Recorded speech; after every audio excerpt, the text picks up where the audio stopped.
Hello, hello, hello. It's Keita Williams, founder and chief strategist of Success Bully. Success Bully is an elite accountability practice, so that makes me your personal professional butt kicker. Thank you for joining us in the 5 days of focus. This is our live show. This is our gift to the community where weekly, we try to make sure that we are supporting this community in your efforts to grow, scale, build your business empire, whether you are a side hustler or a full-time entrepreneur. I am so excited because we have themes. We have themes this month. First of all, happy 1st of February. Happy you made it through January. So 2021 is already throwing those punches, but you got through January. So let's keep that momentum rocking and rolling into February. Happy Black History Month. It's always Black History Month for me. But I want to take time out just to acknowledge the shoulders on which I stand and the people, places, and family members in my life who have made history so that I too can make history. So I just want to take a moment to say that, and I want to encourage you all to do the same. And I want to thank you all for tuning in. I know that we went hot and heavy with the challenge. We took last week off just so we all could recalibrate and catch our breaths. And so now we're coming back with bigger, better, faster, because I want you to achieve more in 2021. I want you to get everything that you asked for, wanted, and need this year, okay? So before we get into our very special guest, I'm so excited. I should have wore sequins. I'm underdressed for this one. I'm underdressed.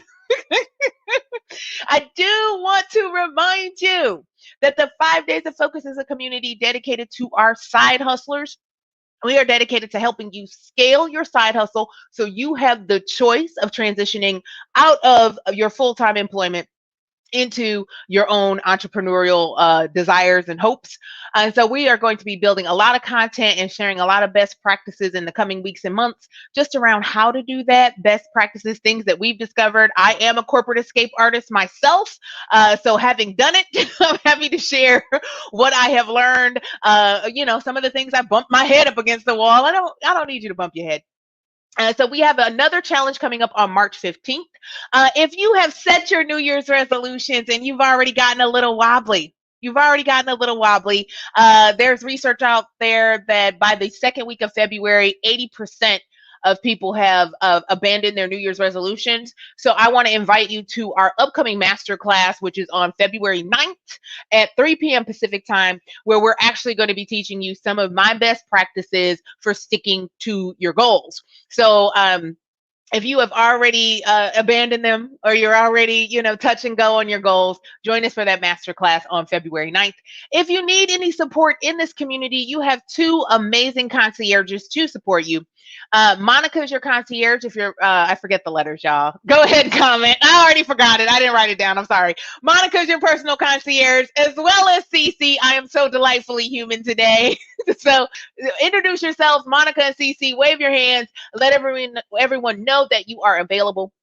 If you need support, they are your go-tos. If you need to get in touch with me, if you need a strategy session, your concierges are available to support you in those efforts. We also, oh my goodness, I cannot forget, we have a giveaway. Last announcement. We got prizes and surprises. It's a whole mouthful. It's a lot happened since last week, everybody. And so we have a Love Yourself, Love Your Business giveaway. And so we have prizes valued at over $500. So day one, we have a bit of everything Valentine's box from Kate Bird's Creations. Day 2, we have a $50 e-gift card with Vibrant Shea Company. And day 3, you have an hour-long Love Your Business, Love Yourself business audit with myself. So join in on the giveaway. Cece will be sharing more details on how you can get involved there. Okay, I think I got it all. Challenge, giveaway. Yes, I think I got it all. So now, without further ado, okay, I'm ready. I am so excited to welcome Jenni Graham to the show today. Jenni is a life empowerment coach. She's a licensed art therapist, and she is the CEO of Trauma Free University.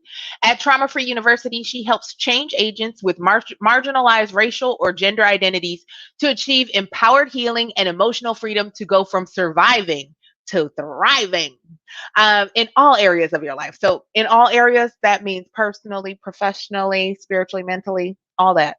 all areas, y'all. I'm so excited. She blends a transformative social justice lens with mental and emotional wellness approaches. She incorporates creative processing activities to tap into the subconscious misinformation that we've internalized from society and sometimes our family as a way to heal from our experiences, honor our emotions, and shift into empowering beliefs. Ooh, I can't wait. I can't wait. I can't wait. I can't wait. Okay, so I'm a little rusty because I didn't do this for a week.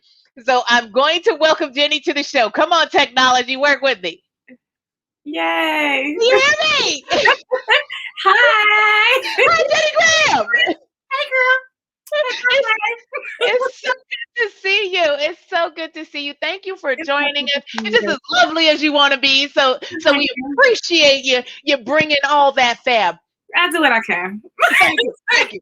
It's much appreciated. So we were just talking about, I'm going to just let the cat out the bag. My backdrop here. I set up a photo lab situation here because I got stressed out about redecorating. And it was like, okay, so you could spin about this or you can find a simple solution until you're ready to approach it. So if it gets knocked over by my puppy in the middle of this conversation, just managing everybody's expectations that it could get knocked over. Yeah, the little nugget may be busy over there. Listen, I hear him making noise. I'm like, it's gonna happen any second. And so let's talk a little bit about your background. So you've been in the mental health space since 2005. So what inspired you? What drives you to even work in that space? Yeah. So a lot of it had to do with like just being curious because I feel things deeply. And I was around people who also felt things deeply, but nobody was really talking about what we were feeling. And I was always paying attention to the way that influenced or like, impacted relationships. And so I was always curious about that. And then especially as a Black woman, I felt like these are conversations that we're not having. And why are we not having these conversations? These things feel important to me. So just paying attention to that and being curious is what led me into the psychology field. And I always wanted to help people. I was always that one person, like I was cool with people from different cliques in high school. People would come talk to me because they knew I would give you like an objective, feedback on something. And I would be clear on like what was my opinion versus like what was like the objective. So, it felt like kind of a natural thing for me to do. And so, yeah, I felt like this was the place that I wanted to be more involved. I think that's so exciting that you do your calling. Yeah, it's interesting. And it happened, some of it happened accidentally though, because like I'd never heard of art therapy before. I love these young people now who are like, I knew about art therapy in high school. And I'm like, I wish I knew about art therapy in high school. I wish I knew about therapy, period. Right? I mean, art was my therapy growing up. Like, I don't know where I'd be without like that creative outlet in my life. Like, I really don't know where I'd be. And I found out about art therapy from like a career aptitude test. Yeah. And so I had worked in the field for a while. Like I've been in, like, you name it, I've worked there, like psychiatric inpatient units, outpatient. I've worked with children, adolescents, adults. I've worked in residential spaces, community spaces, academic spaces, homes, literally have worked with children as young as 2, in therapy groups. And so like, you name it, I've like been in that space before. And, after working in the field for a while, like after I get my bachelor's degree, I got really frustrated with the bureaucroy though of the field. Like, mental health is a system, and like by default, it is an oppressive system in the United States. And, I was advocating a lot of times for like children and like teenagers specifically in this like residential and psychiatric inpatient space. And it was frowned upon that I was advocating for the children. And I was like, what am I doing? Like, how is this the reality of the world that I'm a part of? And so I took some time away from that and became a bartender and a dog walker. That would be like a whole nother show. Okay. I feel like it's all the same show though. There comes a time where like, and this is a form of self-love, to know when you need a break. Yeah. And to give yourself permission to take that break. Yeah. And so you were a bartender, which I feel like that's therapy. I heard a lot of stories and I held a lot of space. And I'm sure they were wild stories too. They weren't your run of the mill. Man, if I took notes, the stories that I could tell, I mean, I do stuff about people. I'm like, I really don't want to know all of this information about you. Like, thanks for the overshare. Yeah. So then, what brought you back to the space of starting Trauma Free University? So tell us why you started. Explain to us what it is and the transformation that you're providing for people. Yeah. Well, it's been my passion, like, to help people, and like, because of my life experiences, being able to help so many different types of people, and being able to like bear witness to different experiences and be open to validate those experiences. That's just been like a passionate gift of mine. And so, starting my own business too was also that, like, I'm a bit of a rebel. I don't like the status quo.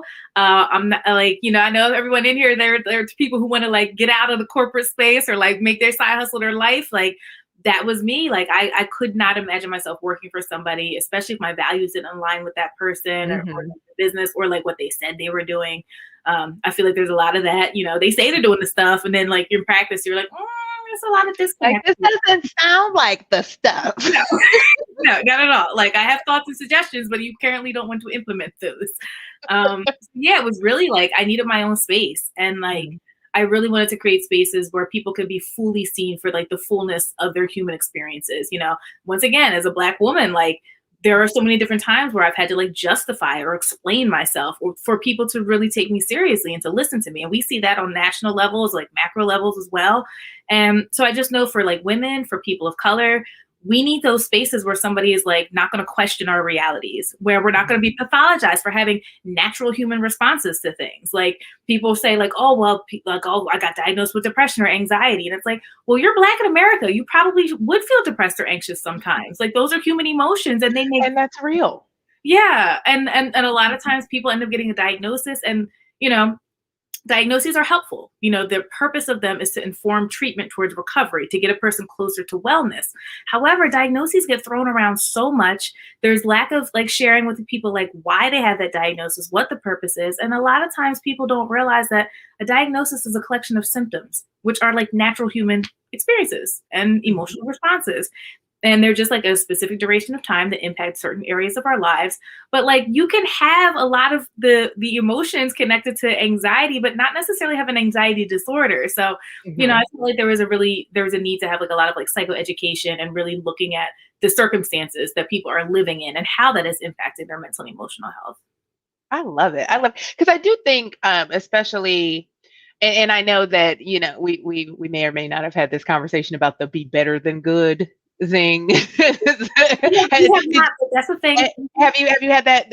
I remember being a little Black girl with chubby cheeks and being sat down. Yeah, I still got the cheeks. The last time somebody pinched my cheeks, I was 39 years old. I'm 41 now. So still recent memory, the last time somebody pinched my cheeks. But I remember having this whole a lecture, and it went on and on for years, year after year, the same lecture of like, you have to be better than good to get twice the recognition. Yes. And I think that is incredibly exhausting. To say the least, yes. And that's actually one of the things I'm really passionate about talking about, is like these projections that we've internalized. And the thing though too about something like that is like, we were socialized that way because it was necessary in terms of us being able to show up and to succeed in life. And on the flip of that, it is self-defeating to constantly carry that burden. It also doesn't give us space to just allow ourselves to actually shine just based on who we are and what we're capable of, versus like, I have to perform, I have to, show up. And like, we end up creating these layers and compounded expectations that don't serve us well. And that most times we don't even form of self-sabotage, actually. Like, we don't need all that extra weight because we probably will naturally show up and shine anyway. So a lot of the work too is like, how do we let go of stuff that no longer serves us while being grateful for how it led us to where we are, but that like recognizing like, I shine regardless. I don't need to like take on what society says are my limitations, because they're not my limitations. I don't need to take on what society says that I have to do better or different, because you know what? I already do things different. So okay, somebody put that in the comments. That's a notable quotable, please. I'm gonna shine regardless. I'm gonna shine regardless. So, like, what is your unique approach when we're talking about this healing? What is your unique approach to creating that space? Yeah. So because I'm an art therapist, I incorporate, art therapy techniques. Mhm. So art therapy is really about using line shapes and colors as a way to express and to communicate thoughts, concerns, experiences. So what happens for us typically in traditional therapy is that our mind goes through primary and secondary processing. Mhm. So we're thinking about protecting our ego. Am I saying something that's socially acceptable? Am I saying things that I actually feel comfortable enough to say? So like fear can be a part of that. And we lose so much emotional information in that transition to like cognitively explain something, to get really didactic about things.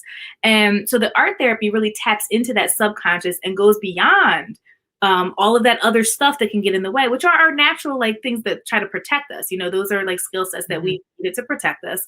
But the art will bring the stuff out. And because it literally becomes something like distant from you, that creates some safety and comfort in addressing those things, because it's something you're directly connected to, but it's also separate from you.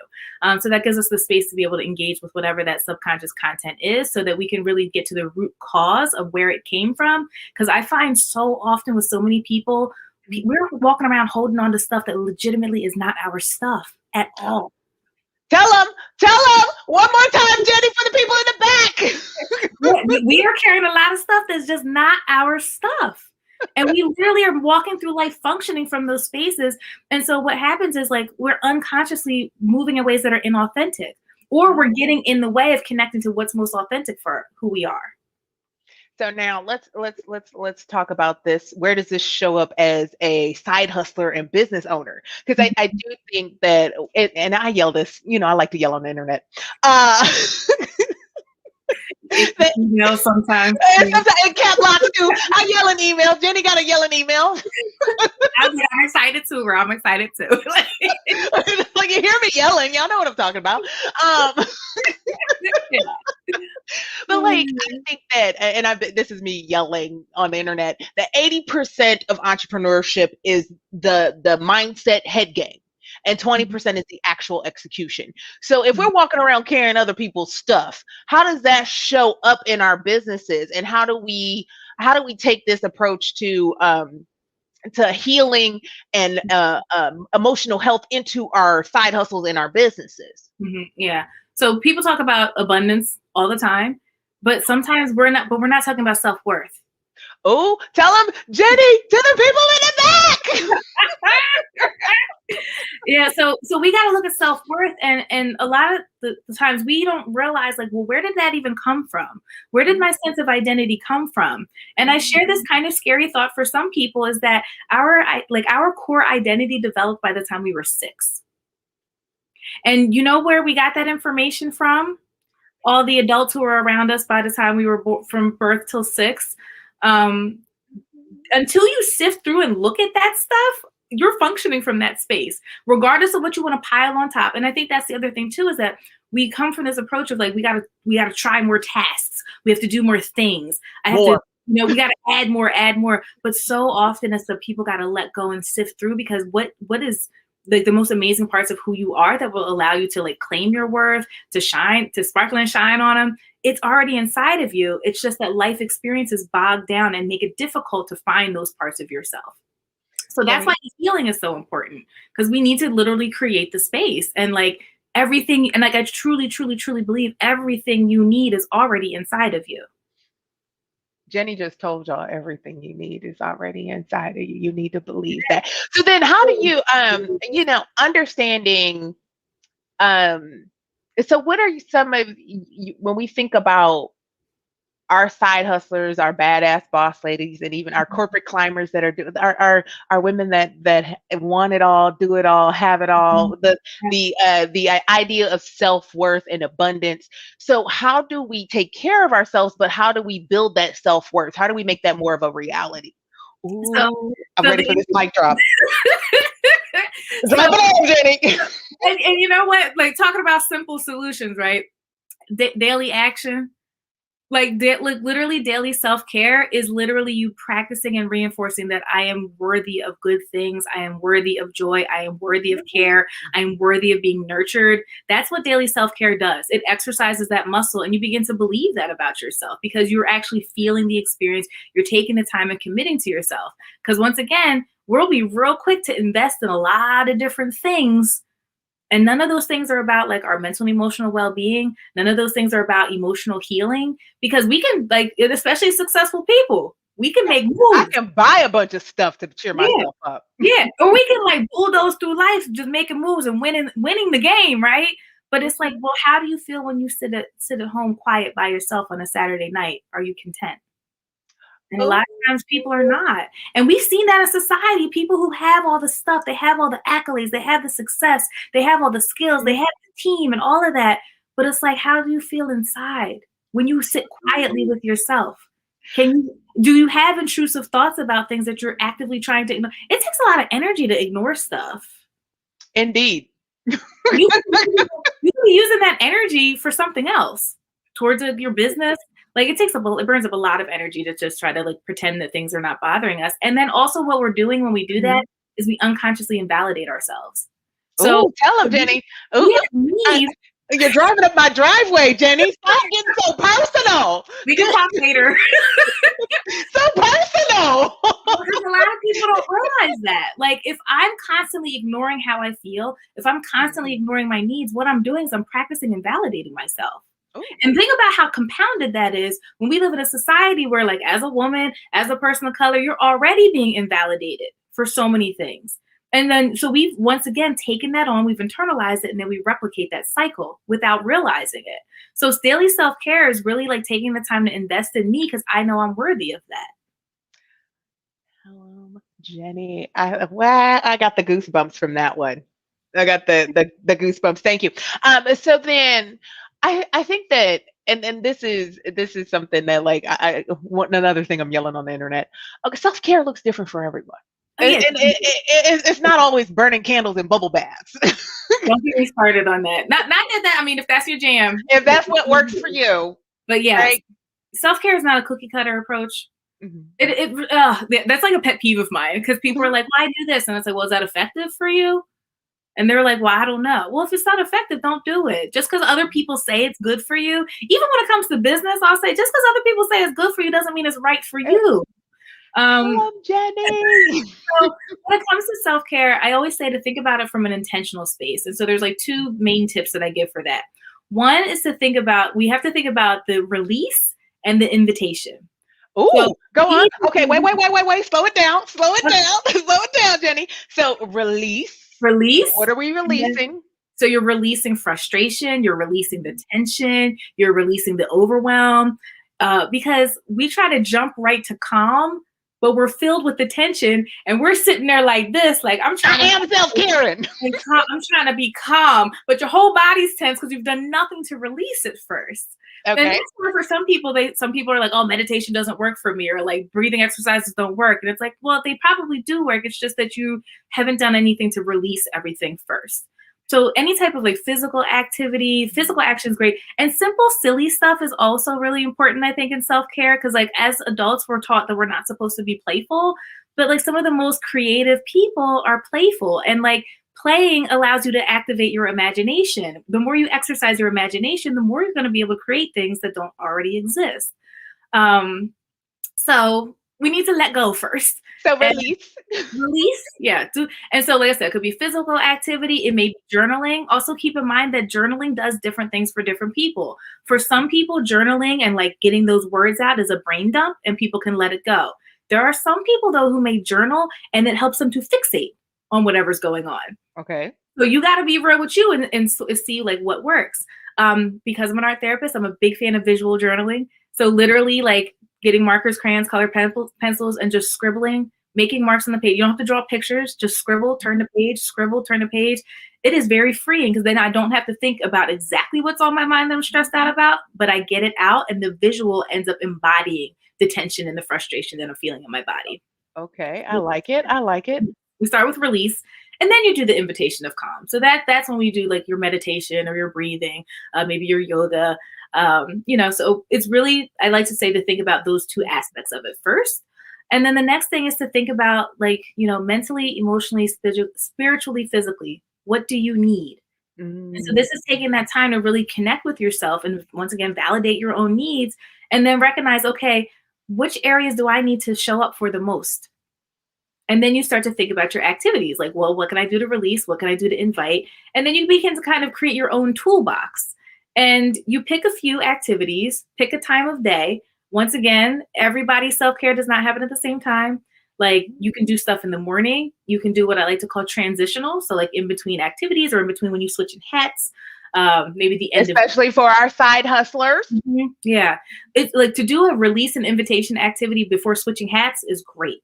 Like it really just shifts your energy and gets you focused and ready to go. This is why I love this show, because I learned something new. Because I always feel like I'm skipping the release part, where I'm like, I'm supposed to be calm now.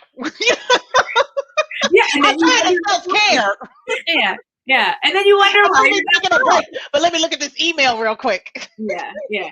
Yeah, and little things too, like do 25 burpees, do like 25 jumping jacks. It's not full exercise, but it's releasing the energy that's pent up in your body, you know? And yeah, think about time of day, you know, and once again, everybody's different. I currently have my morning practice is way more consistent and serious than any other practice that I have. I do incorporate the transitional activities here and there. I do incorporate an evening routine, depending on like how my day is going. But this has also been through practicing and really being connected to like, what do I need any given day? But yeah, you got to see what's best for you. If you're the type of person that you pop up in the morning and you're like, I'm ready to go do life, you probably might not need a morning routine. So Keita, you probably need an evening routine. Like, well, no. I am a pop-up like breakfast toast kind of gal. However, I have 90 minutes of Keita time before I talk to anybody, and that is my sacred space. One of my new evening things, I got a challenge for one of my friends about, do you have a hobby that's just for you?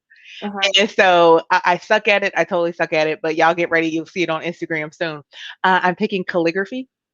Ooh, cool. And there's something so relaxing about practicing the strokes, like on the notepad, and just like, oh, that's a flourish. I totally suck at it. But like, so of course I'm doing like 90s, or late 90s, early 2000s hip hop lyrics. That's what I'm practicing, you know? And so like, it's silly and it's fun. And there's so many things about that are so good. That literally is active meditation. And it's literally you're embodying like the strokes that you're doing. You're embodying that sense of calm. Because if you think about calligraphy, everything in calligraphy has flow. It has a wave to it. So you're focusing on internalizing that energy. And the fact that you're doing 90s hip hop lyrics, you're also invoking some nostalgia. What I even grip the pen too tight. Like I have to like relax my whole arm and because like I'm like, we're doing calligraphy. Maybe like this, and also once again, simple stuff. Maybe just like shake your arms out before you start. Like literally just like let them go. Maybe you can do a little, little body roll with them. Little body roll. Exactly. My friends have seen me body roll. I don't know that I've body rolled on this show, but there we go. Body roll. That's first body roll on the live show. I am so happy that a minute. You brought out the body roll. I usually show up to places body rolling. Yeah, cool.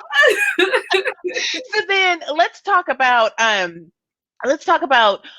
where tell me more about your 90-day breakthrough program, because I know like tell me more about Trauma Free University, the 90-day breakthrough program, how people can get in touch with you, because like I know I want more of this goodness, so I'm sure everybody in this community is gonna want more too. So tell us all about it. All right. Well, just in general, you can find me on any social media platform. So Instagram, LinkedIn, and Facebook at Trauma Free U. So TRAUMAFREE and the letter U. So that's where you can find me on all social media. And so the 90-day breakthrough program is my one-to-one individualized program where I work with people for a 90-day period. So it's all about like habit shifting timeframes. And you would pick out a specific rebel principle. And so this rebel principle, we then I will co-create with you to create the transformation that you desire. So my rebel principles there are 5 different ones. So rebel's an acronym. So it's recognizing effective communication patterns for healthy relationships. So that's one of them so far. E is establishing balance and alignment for a harmonious lifestyle. Ooh. B stands for being your most authentic and unashamed self.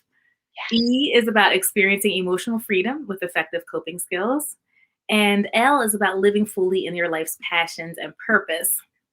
So what we do is you select the rebel principle that resonates with you the most. And we will meet for this 3-month time frame. We have 2 calls where we work together, and I'll be giving you like creative processing activities specific to your experience. So literally like on the call, like this is not something that's scripted, it's not cookie cutter, like literally on the call based on what you share with me, I will then give you some type of activity. And so you get into that real deep subconscious stuff. And then we touch base in between our calls for the month. And I will give you some journal prompts and things to reflect on so that you can then go a little deeper, because it's like the art brings the stuff to the surface. Then I take you to the cognitive space. We tap into like what's going on with your emotions so you can get clarity about those things. And that's like our process that we go through from month to month. So each one of those rebel topics has like some specific 3 topics underneath of each of those principles. And so each month is going to be one of those topics. And that's how we go through that process. And by the time you're finished, like you have a deep transformation, because the art really will go places quicker than what you're able to do just from like verbal processing or cognitive processing. Can we just discuss how I'm in love with this? Again, me yelling on the internet about the 90 days. You want to change your life? Give it 90 days. Yeah. Because it's 33 to 66 days to develop a new habit, 90 days before you see results. And so this like blows my whole mind. I love that you have a 90-day transformational program or breakthrough program. I love it. Also, I love a good acronym. I love alliterations and acronyms. So you're driving a mile. Rebel, maybe it's rebel, maybe it's rebel, depending on where you are. Depending on what part of the country you're in. Yeah. Right. Right. Yeah. Yeah. And I prefer rebel.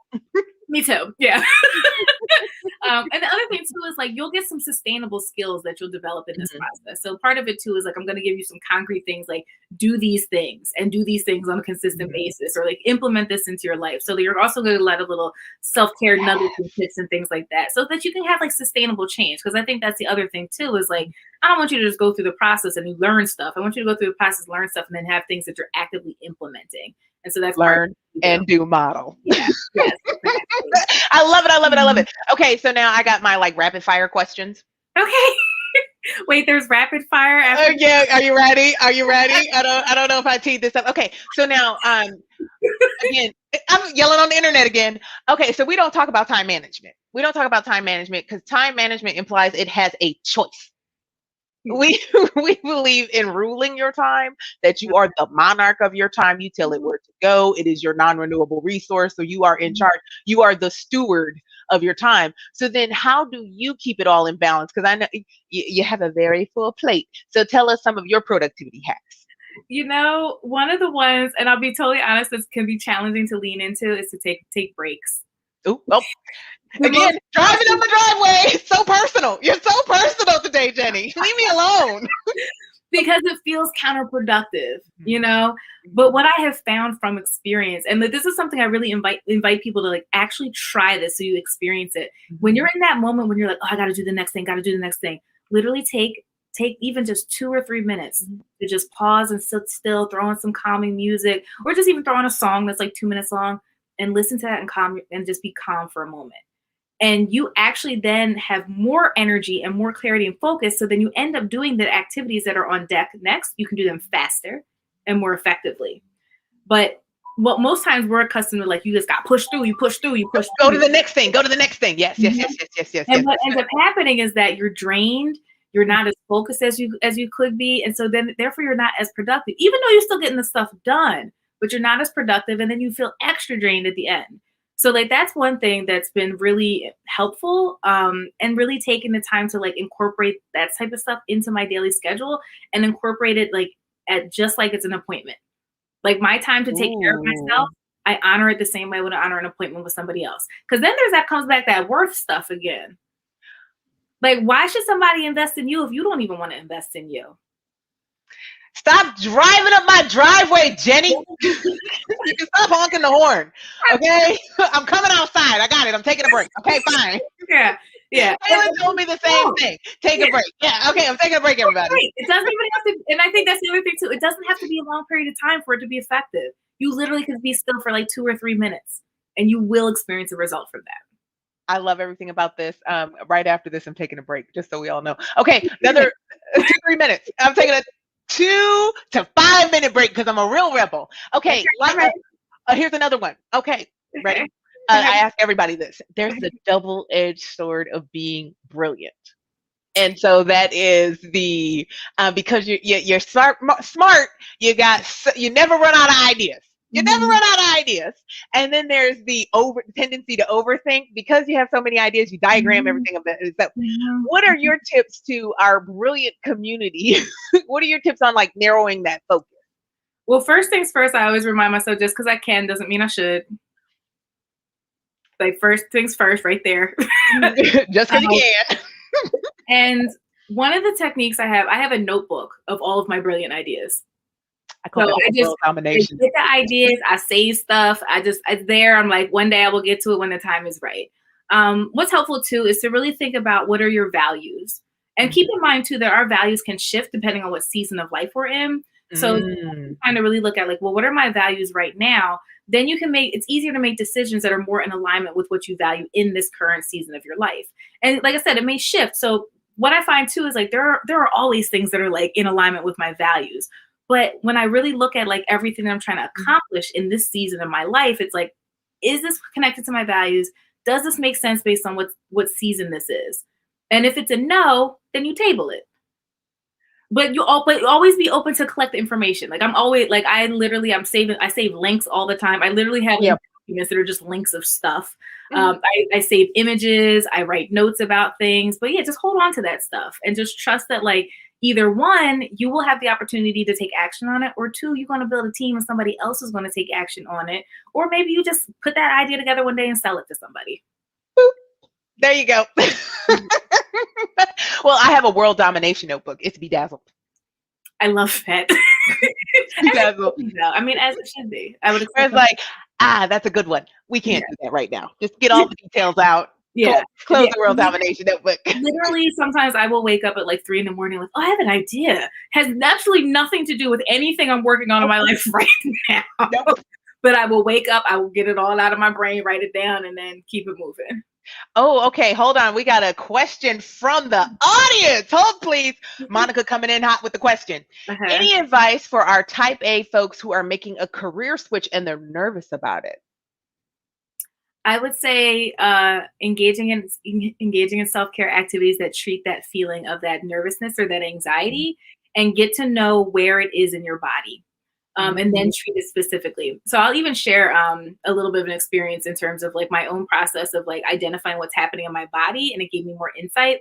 So I was like overthinking things, and so I was like trying to see like, well, where is that showing up in my body? Like, how do I feel that in my body? And so I was aware of like what's happening in my head and kind of like the fuzziness that was going on here. And then I was like thinking, okay, well, once I feel it here, like what happens next? And for me, it felt like in my mind, I was thinking it comes like down my brainstem, like into my body, like into my heart space area. So I was thinking the like line that comes straight through. And then when I did that, and I looked at the image, unintentionally, the image looked like a nail, like hammer and nail. Like someone was hammering. Yeah. It looked like this was the top of the nail, and the nail went straight into my heart. That's what it looked like. And that gave me insight on how much like my overthinking was harming my own heart. Ooh. Like that was not the intention of the drawing at all. It was literally just like what I was feeling and what I was feeling next. And that's what it ended up looking like. So what that helped me to do is like in those moments of overthinking was to pause first and think about what do I need to do to remove that nail? And literally just the thought of imagining like having like a big hammer to like, and just like pull it out, pull the nail out, like the metaphor of that. But then it was like, once I pull that out, it's like, I can like take a breath, it clears up space. It removes this pain that I'm actually creating for myself unintentionally. So yeah, but seeing where you feel, like just treating what's happening in your own body and validating it too. I think that's another thing that's so important.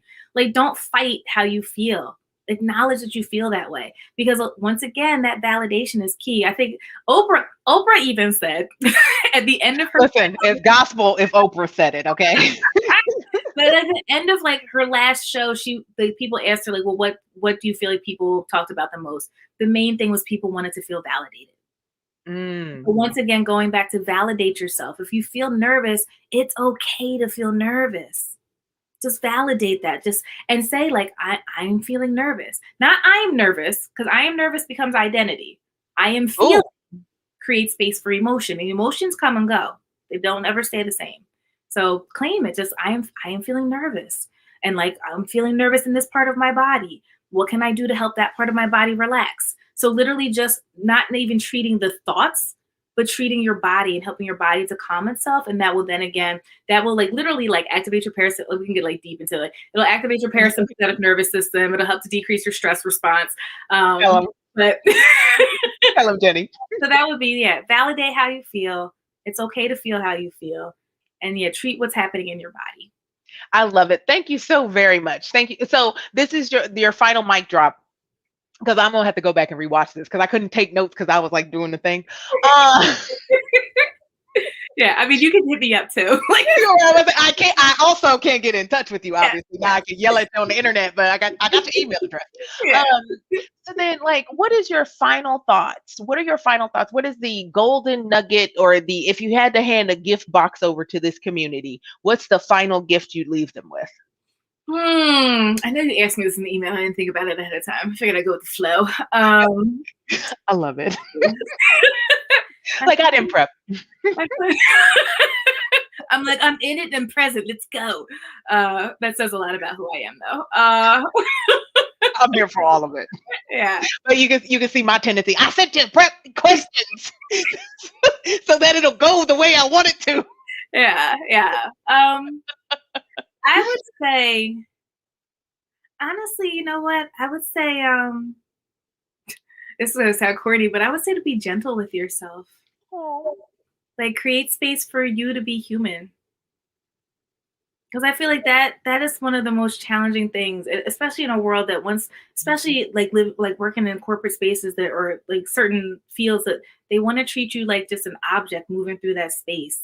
Mm-hmm. Like the more that we're gentle with ourselves, the more that we take the time to fully embrace the full scope of our own humanity, that's what's going to allow us to tap into, once again, all of the things that are already available to us inside of us. So yeah, be gentle with you, and trust that you're. I have a friend who tells me to just go be the best Jennifer Graham you can be. Yeah. So, but part of that is me being gentle with me because I'm deserving of that. I love. Heartful. Thank you so much, Jenni. Thank you for joining us. And I hope that this was a gift to this community, just like this was a gift. This is like having a phone conversation with you, except everybody was listening. Thank you for refilling my cup. So I want to thank you for pouring into me, and thank you for pouring into this community. I am so incredibly grateful for this conversation. You are so timely. So timely. Let me relax my hand when I'm doing calligraphy. Yes. Take them out. So thank you, Jenni. I'm going to land the plane. Hang on the line really quickly. Okay. I'm going to come back to you. So hold on. All right, everyone. Again, this is Keita Williams, founder and chief strategist of Success Bully. We are an elite accountability practice, so we work with high-performing type A side hustlers that are ready to leave corporate America, that are ready to submit those letters of resignation. I am so grateful to our guest, Jenni Graham, for dropping some amazing self-care guidance for us to really just take a moment, catch your breath, be the best version of yourself. So I'm so grateful for Jenni being here. And so come on back, y'all. If you have already flip-flopped on your goals this year, join us on February 9th for our master class on how to stick to your goals. It's called the February Fall Off. You know, we like alliterations here. And you can find more about that in the event section. Cece will also post it so it's top of mind. Also, remember, we're doing a giveaway. There's a giveaway. We're doing a giveaway. It's called Love Yourself, Love Your Business giveaway. And so day 1, we're doing a bit of everything Valentine's cookie box from Kate Bird's Creations. Day 2, we have a gift card from Vibrant Shea, so you can get some nice, good smelling things for yourself. And then day 3, we're giving away an hour-long Love Your Business audit with myself, Keita Williams. All right, y'all. Thank you again for joining us. Let's get after it.